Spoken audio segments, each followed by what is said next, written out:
Últimamente se juntan los malos datos macro de Estados Unidos, mientras que en Europa parece que ese QE está funcionando positivamente, como comentaba Mario Draghi hace unos días. Vamos a ver si es momento de apostar más por Europa y reducir aún más nuestra posición en Estados Unidos, o todo lo contrario, vamos a mirar también otros mercados. Como no, con Pablo Nortes, analista de fondos de Tres y Sociedad de Valores. Bienvenido, Pablo. ¿Qué tal? Buenos días.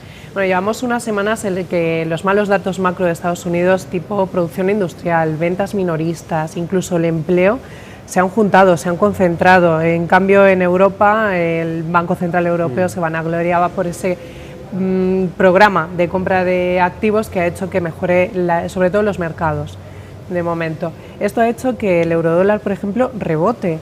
¿Cree que es momento, ahora que el eurodólar está rebotando, de reducir aún más las posiciones en Estados Unidos y también al calor de estos malos datos?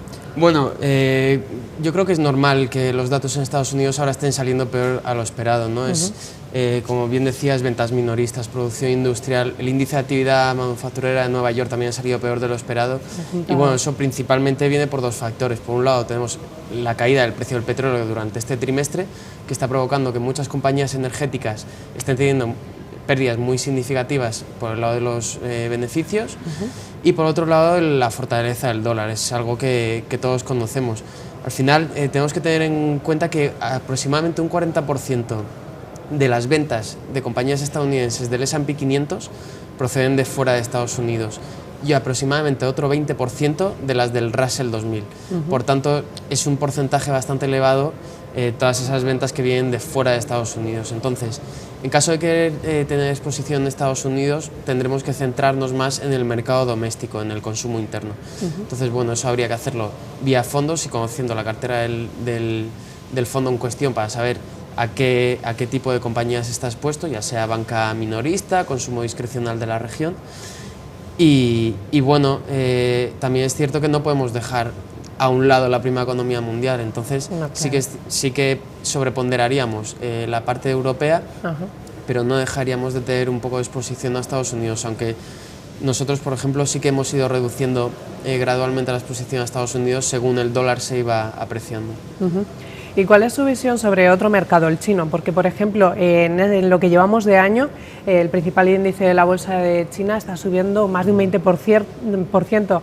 No obstante, se comenta que se podrían tomar nuevas regulaciones en el mercado chino que potenciaran más, por ejemplo, las posiciones cortas. Esto a lo mejor animaría mucho a los gestores a ponerse cortos.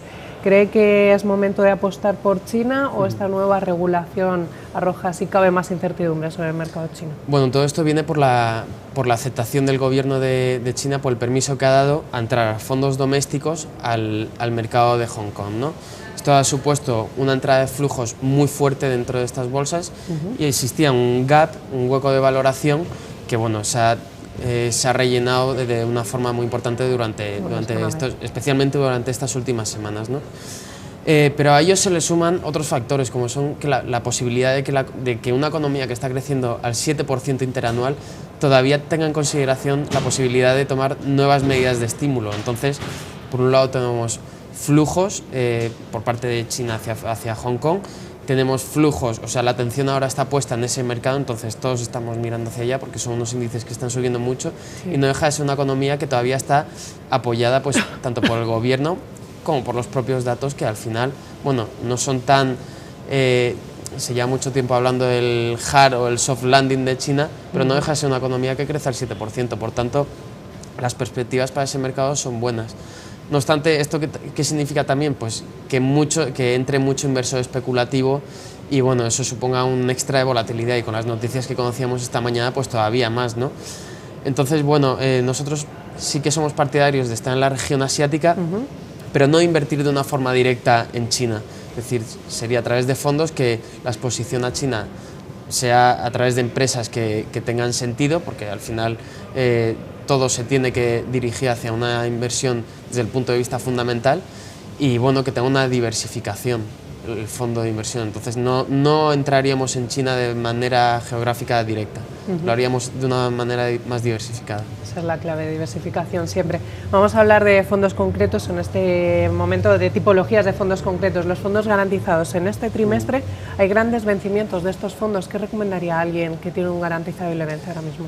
Bueno, la persona, en primer lugar, lo que tiene que hacer es ejercicio del derecho de separación, ¿no? Porque los fondos garantizados en muchas ocasiones lo que se hacen es, una vez llega el periodo de vencimiento, avisan al partícipe de ese derecho de separación que tienen, pero en muchas ocasiones esos fondos garantizados se renuevan de manera automática, incluso cambian la política de inversión, por lo tanto podemos estar invertidos, si no ejercemos ese derecho de separación, podríamos estar invertidos en un fondo de renta fija que ha cambiado su política de inversión y ahora invierte más en renta variable, por ejemplo, ¿no? Entonces, bueno, nos hemos encontrado que estos fondos garantizados no han estado a la altura de las expectativas del mercado, sobre todo viendo lo que ha corrido la renta fija y también lo que ha corrido la renta variable, ¿no? Entonces, pensamos que es mucho más atractivo, tenemos otras oportunidades en el mercado que a través de estos fondos no las vamos a conseguir, sin renunciar al hecho de que la persona que el tipo de inversión del fondo garantizado pues puede ceder esa gestión patrimonial, ya sea a fondos de gestión activa, una cartera de fondos de inversión, o ya sea a fondos mixtos del perfil que tenga ese inversor, ya sea más defensivo, más moderado o más arriesgado. Entonces nosotros apostaríamos más por esos clientes que han estado en fondos garantizados, pasar o a una gestión activa de carteras, o si en caso de que tengan más fondos en la cartera, pues pasar a un mixto acorde a su perfil, que al final es la mejor forma de aprovechar las oportunidades que nos da el mercado y de ceder la gestión a profesionales. Esto es verdad. Y ahora que por fin los inversores de los fondos de Banco Madrid parece que van a poder acceder a su inversión, le quería preguntar qué fondos nos plantearía como alternativas, si a lo mejor alguien se quiere salir de los fondos de Banco Madrid, a los 4 fondos, el Banco Madrid Renta Fija, el SICAP Selección, el Ibérico Acciones y el Ahorro. Vamos por partes, por ejemplo, para el Banco Madrid Renta Fija. Bueno, para el Banco Madrid Renta Fija apostaríamos por una mezcla, una combinación entre bonos corporativos europeos y bonos de deuda subordinada financiera, que es donde más valor encontramos. Por un lado tendríamos el Morgan Stanley Eurocorporate y por otro el Edmond de Rothschild Signatures Financial Bonds, que ese sería el dedicado a la deuda financiera. Luego tendríamos el BPA Ibérico Acciones y el BPA Selección. Sí. En este caso, en el caso de la renta variable española, el caso del BPA es una pena porque era un producto que nos gustaba mucho, pero apostaríamos por el Signet Tordesillas SICAV Iberia, que es un producto que llevamos mucho tiempo muy favorables con él y que hemos venido recomendando desde hace muchos meses. Y por el lado, el otro fondo apostaríamos más por una diversificación más a la región europea, más que centrada en España, aunque tenía la posibilidad de invertir en Europa y hacía uso de ello, ¿no? Entonces iríamos más por el MFS European Value y en el caso del Banco Madrid Ahorro, el tipo de cliente de el tipo de perfil de inversión, recomendaríamos el Carmignac Capital Plus. Pues nos quedamos con estas recomendaciones. Pablo Nortes, analista de fondos de Tres y Sociedad de Valores, muchísimas gracias. Hasta a vosotros. Próxima. Y ustedes recuerden que pueden seguir informados de la actualidad económica en nuestra web estrategiasdeinversión.com.